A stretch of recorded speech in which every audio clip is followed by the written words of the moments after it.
Hey everybody, welcome back to Patriot to the Core. I am Thad Forrester, and it has been a while, so thank you for hanging in there with me. Today's episode number 75 is Dan Skidmore.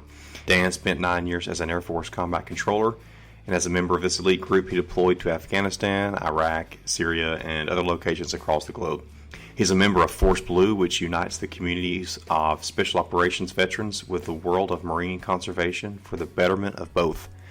Dan is also the director of training for Goruck, which is a gear, apparel, footwear, and events company that I'm a huge fan of.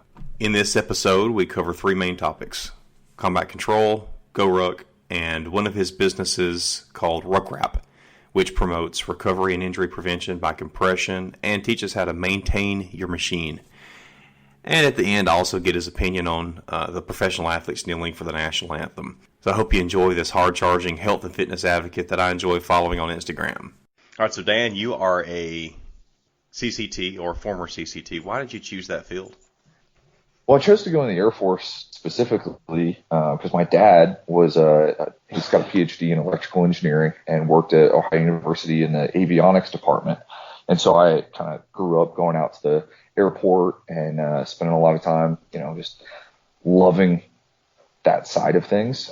It's always fascinated me. Flight's always fascinated me. And then things blowing up seems to be a cool thing. And when I was just coming out of high school, I didn't really have a lot of direction. Could have went to college for free, but knew that I'd kind of just squander that time away chasing things that weren't really objective. So I went in, talked to a recruiter, and said, "Hey, what's the hardest thing that you got?" And he threw down a couple pamphlets, and I settled on combat control. How has that field changed over the years, or are you aware how it's changed, maybe just in the pipeline or certain schools or the training or what? Yeah, so outside of the training, I was able to go down to San Antonio a couple years ago, and when I was there, it was we were in like a mildewy building with black mold growing on the walls, and it was all kind of run down. And then I got to visit back and see the training facilities and see how they put the kids through basic training. And it's just evolved so much and so much more focused now to really help guys all the way from their first day of basic training to perform and recover and stay focused to really set them up for success all the way through. And so I was really amazed at how much they had put into it. And, this is 15 years later where they have guys that have been going to war and coming back and making refinements. And a lot of guys that I was stationed with kind of went back and now they're cadre. And so seeing their inputs into the whole system is amazing. So it's really well refined now, especially with like strength and conditioning and what they're giving all of the recruits to set them up for success. I think it mirrors the Navy's program and the Army Special Forces program a lot more now than it would have then. You talking about like gear education or what? Education for sure. And we always got a lot of classes of guys coming in telling you how to eat, telling you how to recover a little bit, and just like mindset stuff. But now it's so much more of like, you've got your strength and conditioning coaches trying to get guys up and get them on a good program. You've got all the tools, like ice baths, hot tubs, float tanks, vibration stuff, compression, foam rollers, all the gear, all that Gucci gear that you can use that can make a difference in your recovery and performance. Well, that's all front loaded to you, as opposed to then, when I went through, back when it was hard, back when I went through, that was kind of just coming out, right? And this was also before the CrossFit age, right? Or before CrossFit was like super, super popular. And so now that's kind of trickled down, and it's gotten just mainstream huge. But think about it in like 2010, even 2010, what's a foam roller, right? Well, that wasn't really made popular yet. And stuff like that is kind of on the fringe of concepts that work well for athletes. And now, giving it to guys, I think it's improving how they perform, how they recover, and then hopefully it's getting more guys on the teams and out, ready to do good work. Yeah. So when you look back on your time as a controller, What are some of the good and the bad memories? Well, I've got a lot of distinct memories of drowning or or thinking I couldn't breathe, and You talking and about like like in Panama City? well, it really starts, a year and a half before you end up in Panama City. It was like the first couple days of the orientation course or air traffic control school, where they're just trying to weed guys out using water, right? And so those those distinctly like traumatic memories of training. I feel that, and it wouldn't even be in the pool. It would be like the bus ride to the pool, right? And it's the anxiety that you kind of like harness because something bad's about to come. And I've recognized that, and I adapt that to like, hey, all right, well, I'm on the helicopter, right? About to do a helicopter infill, and something bad's about to go down, right? Or on a truck, and we're going to the front door, or like, to an offset, and you could feel that level of anxiety kind of creeping in, and how to manage that through breath and mind control. So, that mindset of like, hey, I'm getting ready to do something, and it's gonna hurt, but that's just part of the game. Hey, the drowning part. I've mentioned this before, I think, with someone else, but in Mark's book, I had in there where Mark thought every day he was going to drown. I think he was talking about it at the dive school. Yeah. And AVSOC asked me to remove that. That's interesting because that's one of those things, and I was just listening to, and I think it's like culturally about, Navy SEALs or combat controllers. There's this urban legend that throughout training, you're going to be drowned, right? And so you're gonna die, and they're gonna pull you back, and then something's gonna happen, and they're gonna revive you on the side of the pool. And you never really knew if that was actually going to happen. And I actually fully expected it to happen any day. There was that one day where all the cadre are going to get together and be like, all right, today's Skidmore's day, right? And we're going to hold him down until he's done fighting. And then they're going to revive you somehow. Well, that's not a really good business plan, as it is. And like, unfortunately, some guys have died, not related to that. But if you can get guys thinking, hey, this is a possibility, well, then that also switches on something of like, hey, all right, it's a possibility that I'm on a mountaintop somewhere and you might die, right? That's a very real possibility. So if you can kind of mentally wrap your mind around that commitment level, well, then you're just one step closer to getting on the X. No, that's a good point. Good perspective. Well, and it might not, whether it's true or not, it's true for a lot of guys, right? And so I always thought it was going to happen. I'm sure Mark did too. Yeah. Well, knowing now what you know about health, physical and mental strength, emotional strength, how would that have made your recovery better, your time in the pipeline better? Well, I focused a lot more on nutrition, and I didn't have the tools that I think that I have now. But as far as like, hey, all right, when it boils down to it, when you're sleeping, you're recovering, and so and what the food that you're getting is recovery. Everything else on that is just a tool in the toolbox, and kind of like helping to improve a little bit as it goes. And so I think that I would have been a little bit more of a geek on sleeping then than and as opposed to like now, how I am. And then off days or recovery.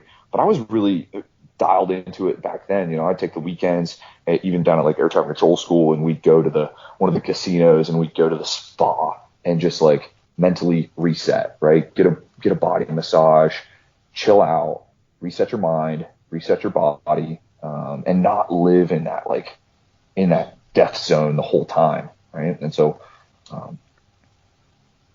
you got to balance the really hard times with resets, and I think that goes in line with like even events, right? Because it's so emotionally driven, and training is emotionally driven. It's like a roller coaster. Well, you got to come down and prepare to go even higher, and then if you find that like level of reset that you can give yourself, and everybody's different, well, then you can achieve higher peaks on that next uphill, if that makes sense. Yeah. Yeah. Well, anything else on combat control? And, it's awesome to see guys continue it, and the evolution of Air Force Special Operations has been really awesome to see. I'm really proud to be a part of it, and seeing guys like that I was with kind of roll through the senior ranks and make big changes. Really happy to have been a part of it, and it was a great evolution and kind of bring up first career for me.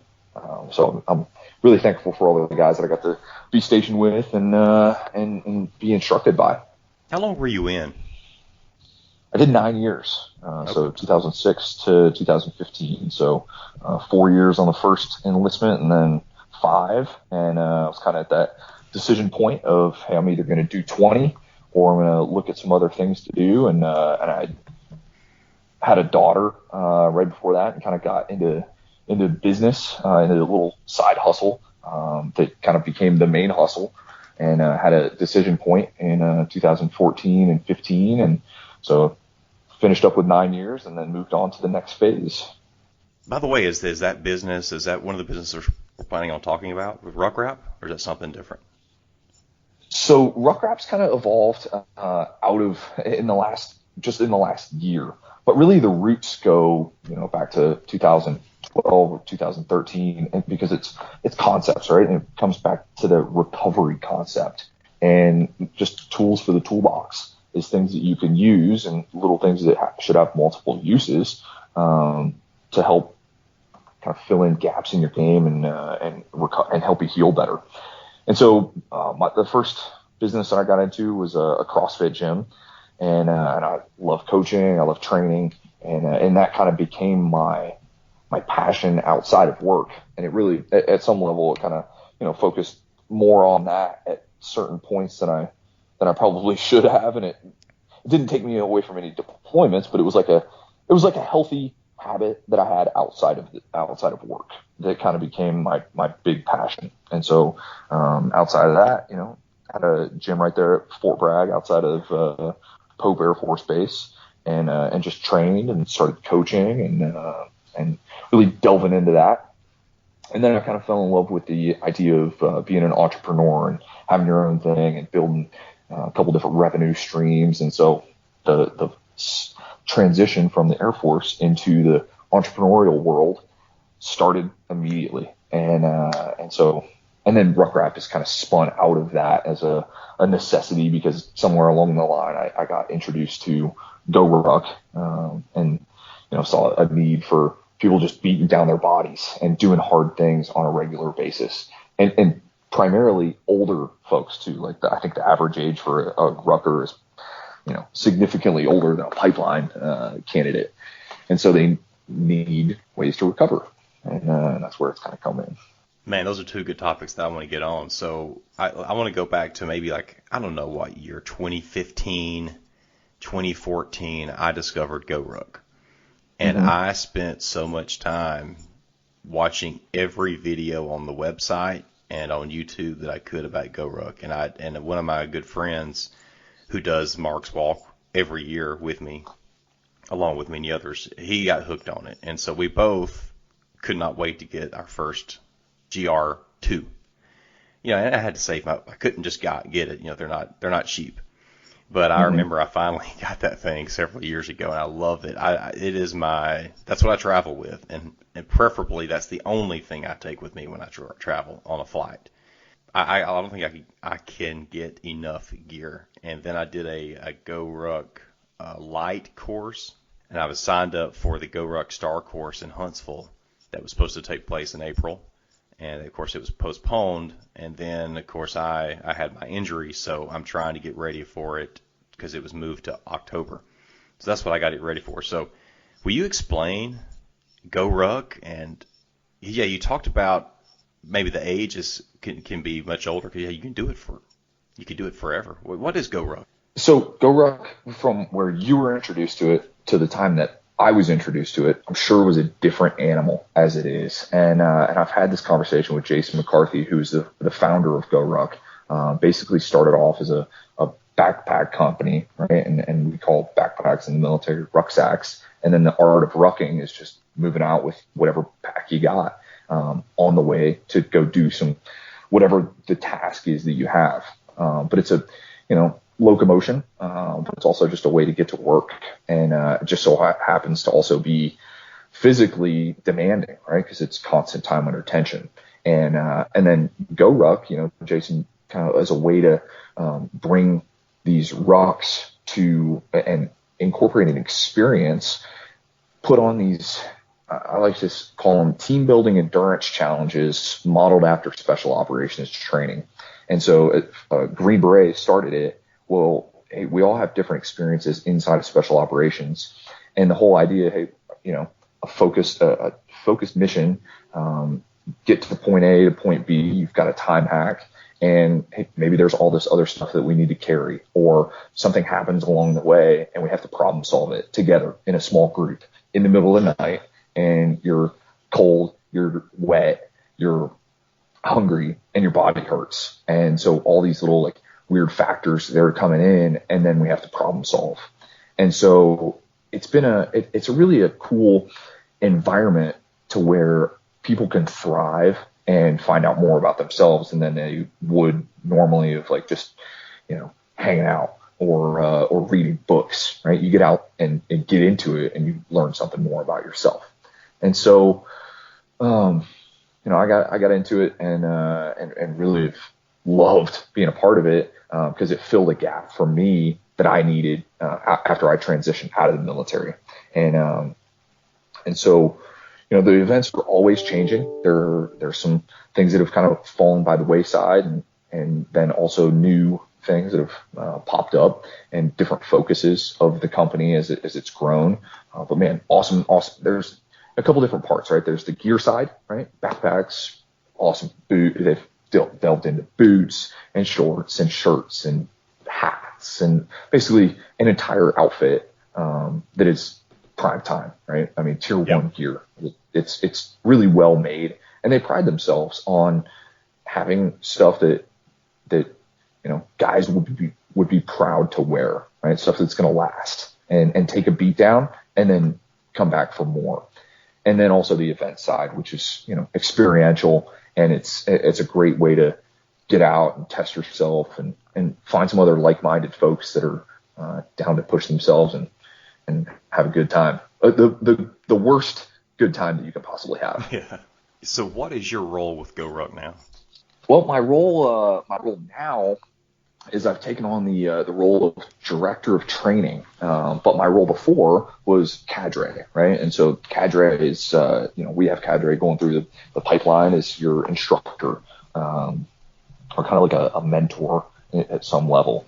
And so I spent about 3 years doing cadre ops, which basically you fly to a city and meet some folks in whatever destination you want, whether it's a parking garage or a park somewhere, or the under some monument, and just put them through whatever event you want. But then, that's kind of transitioned now. A couple months ago, Jason called me up and was like, "Hey, I want to do this thing, and I want you to lead it." And so the director of training, which is kind of right up my alley. I love training and kind of leading fitness as well. So that's been a cool evolution in the last couple months. So this is a new role, a newly created position. Yeah, and they've had other directors of training, but I think the vision and the time was right, just because of the conditions with COVID and the restrictions that were put on gyms and people, whether they're at their homes or limited, that they couldn't necessarily get to the gym or didn't know what to do. And so the time was right, and it was a perfect opportunity for us to say, all right, well, hey, we've wanted to do this. Let's pull the trigger. Let's organize our thoughts, put a plan together, and get to it. And so Jason kind of tagged me with that, and laid down the intent, and man, well, I've taken it and rolled with it, and had a great time. So, right now, folks some folks can't get into a gym because of social distancing or whatever the current climate is, but they can log onto an app and see a training session and say, all right, well, I'm going to knock this out, and it's going to be hard. It's going to be simple, but very difficult, and be consistent with it and move odd objects.